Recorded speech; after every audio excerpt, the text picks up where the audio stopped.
आपका स्वागत है। मैं हूं आपके साथ दीप्ति। आइए शुरुआत करते हैं खास खबर के साथ। भदोही में पुलिस मुठभेड़ के बाद गोली लगने से घायल हुए 25,000 का इनामी बदमाश गिरफ्तार किया गया। इसका एक साथी मौके से फरार होने में सफल रहा। इसके पास से बाइक और असलहा बरामद किया गया।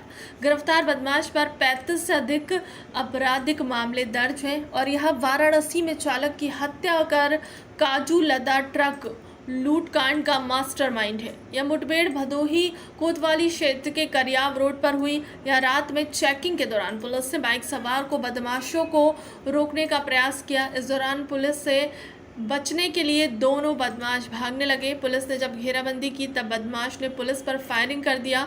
इस दौरान भदोही कोतवाली के इंस्पेक्टर के बुलेट प्रूफ जैकेट में गोली लग गई। जवाबी कार्रवाई में पुलिस की तरफ से हुई फायरिंग में बदमाश राजेश उर्फ खेतई बिंद के पैर में गोली लग गई, जिससे वह पुलिस के गिरफ्त में आ सका। आज रात में चेकिंग के दौरान पुलिस ने एक मोटरसाइकिल पर सवार 2 लोगों को रोकने का प्रयास किया। पुलिस को देखकर वो लोग भागने लगे। जब पुलिस ने घेराबंदी करके उनको घेरने का और पकड़ने का प्रयास किया तो उन्होंने पुलिस पार्टी पर फायरिंग शुरू कर दी। जवाबी कार्रवाई में एक बदमाश पैर में गोली लगने से घायल हुआ है और दूसरा बदमाश अंधेरे का फ़ायदा उठा के भाग गया था। जो बदमाश घायल हुआ है उसका नाम राजेश उर्फ खेतई बिंद बताया जा रहा है और उसके ऊपर लगभग 4 दर्जन आपराधिक मुकदमे दर्ज हैं। और पूछताछ में उसने बताया है कि 5 दिन पहले जो वाराणसी के लंका थाने में जो काजू के लदे हुए ट्रक की लूट और ड्राइवर की हत्या की जो घटना थी उसका ये मास्टरमाइंड था। लखीमपुर खीरी के निधासन के मोबाइल के विवाद को लेकर 2 पक्षों में जमकर चले लाठी डंडे। आपको बता दें कि एक पक्ष ने दूसरे पक्ष के घर में घुसकर मचाया तांडव। गांव में तनाव का माहौल। निघासन कोतवाली इलाके के झोवावापुरवा टपरी की घटना। मौके पर पहुंची पुलिस ने महिला के शव को पोस्टमार्टम के लिए भेजा। जिला मुख्यालय व घायलों को इलाज हेतु सामुदायिक स्वास्थ्य केंद्र में कराया गया भर्ती।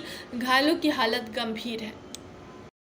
जिला पंचायत अध्यक्ष के पुत्र द्वारा पीडब्ल्यूडी की जमीन पर किया जा रहा है अतिक्रमण। प्रशासन नहीं कर रहा कार्रवाई, जिस पर पीडब्ल्यूडी और नगर पालिका द्वारा लगातार बुलडोजर चलाया जाता है और उन पर जुर्माना भी वसूला जाता है। लेकिन जिला पंचायत अध्यक्ष प्रेमावती के पुत्र द्वारा लगातार पीडब्ल्यूडी की जमीन पर अतिक्रमण किया जा रहा है, जिसका जीता जागता उदाहरण फोटो में साफ देख सकते हैं।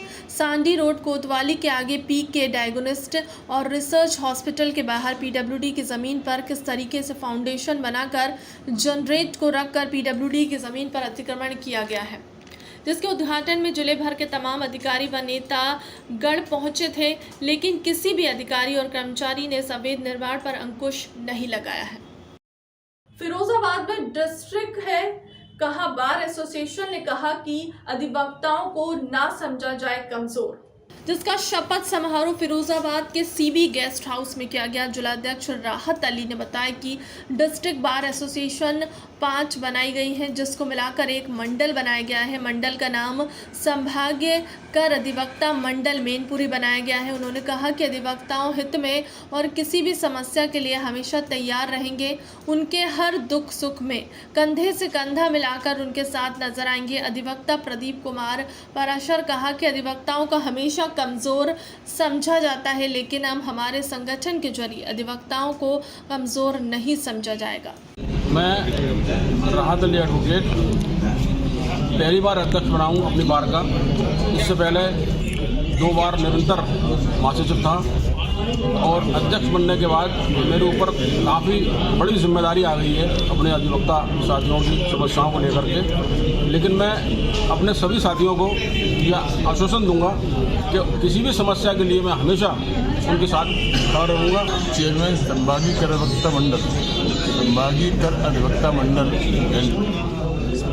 ये 5 बार को मिला के एक संगठन नया बनाया गया है। ये अधिवक्ताओं की समस्याओं के निराकरण के लिए और उनके साथ संघर्ष करने के लिए हमें तत्पर रहता है। जिलाधिकारी पुलकित खरे ने ठंड के दृष्टिगत शहर के प्रमुख स्थानों का निरीक्षण कर अलाव व्यवस्था का जायजा लिया।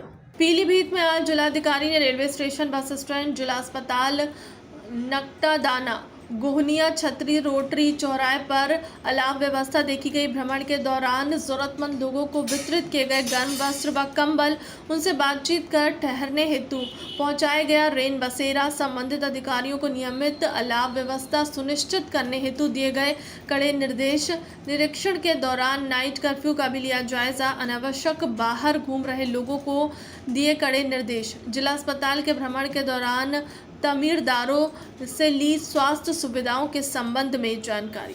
भीषण ठंड का समय चल रहा है और ऐसे में समस्त अधिकारियों के साथ आज शहर का पूरा भ्रमण करा गया। खासकर रेलवे स्टेशन, बस अड्डा और अन्य ऐसी जगहों पे ये देखा गया कि कहीं कोई ज़रूरतमंद व्यक्ति तो नहीं है जो ठंड में है, मुश्किल में हो। कुछ लोग हमें ऐसे मिले, उनको रैन बसेरे तक ले जाने का भी प्रयास करा गया और जो लोग नहीं जाने पे अड़े हुए थे उनको गर्म कपड़े और कंबल भी उपलब्ध कराए गए हैं। साथ ही साथ जो शहर में अलाव जल रहे हैं उनकी भी चेकिंग करी गई। जो लोग अनावश्यक घूम रहे थे क्योंकि नाइट कर्फ्यू भी शुरू हो जाता है, उनको भी समझाया गया है। प्रयास यही करा जा रहा है कि किसी भी व्यक्ति को ठंड के समय कोई परेशानी ना हो, उनको रैन बसेरे तक पहुंचाया जाए, गर्म कपड़े उपलब्ध कराए जाए। हाल में ही हम लोगों ने एक अभियान भी चलाया था जिसमें शहरवासियों ने बढ़ चढ़ के गर्म कपड़े डोनेट करे थे, तो जरूरतमंदों तक उन कपड़ों को पहुंचाने का पूरा प्रयास करा जा रहा है। बुरहानपुर पुलिस को लगी बड़ी सफलता। 2 कट्टों के साथ 2 आरोपियों को किया गिरफ्तार। जहां पर पुलिस की लगातार क्राइम करने वालों के खिलाफ कार्रवाई कर रही है, तो वहीं पुलिस ने बड़ी कार्रवाई के साथ शिक्षक भर्ती घोटाले वाले आरोपी को भी काफी ज्यादा गिरफ्तार कर लिया है। वहीं आज एसपी राहुल कुमार लोधा ने पत्रकार वार्ता आयोजित की जिसमें पुलिस को बड़ी सफलता लगी है। बुरहानपुर के ग्राम इच्छापुर से 2 आरोपियों को 21 कट्टों के साथ गिरफ्तार किया है। यह कट्टे बुरहानपुर से कहीं दूसरी जगह देखे जा रहे थे। मदन नामक व्यक्ति का लालबाग थाना क्षेत्र अंतर्गत एक मामला कायम था 353 था, जिसमें उसके द्वारा जो है वो एडीएम के साथ में बदसलूकी करने का एक मामला आया था, जिसके ऊपर 353 का मामला लालबाग थाने में पंजीबद्ध किया था। उसी में से डॉक्टर नरोत्तम मिश्रा ने कहा, कोरोना को लेकर अपील। पिछले 24 घंटे में मध्य प्रदेश में कोरोना के 1320 प्रकरण नए आए हैं। 88,000 टेस्ट किए गए हैं। 159 लोग ठीक हुए हैं। संपूर्ण देश में 3,780 एक्टिव केस हैं। पुलिस के कुल 13 जवान कोरोना से संक्रमित हैं। मास्क कर नहीं तो पेट्रोल डीजल नहीं। नरोत्तम मिश्रा ने प्रोटोकॉल का सख्ती से प्रदेश में पालन कराया जाएगा। पेट्रोल पंप वाहन चालक अगर मास्क नहीं लगाएंगे तो उन्हें पेट्रोल डीजल नहीं दिया जाएगा। मास्क के जुर्माने की राशि पर सख्ती से विचार किया जा रहा है।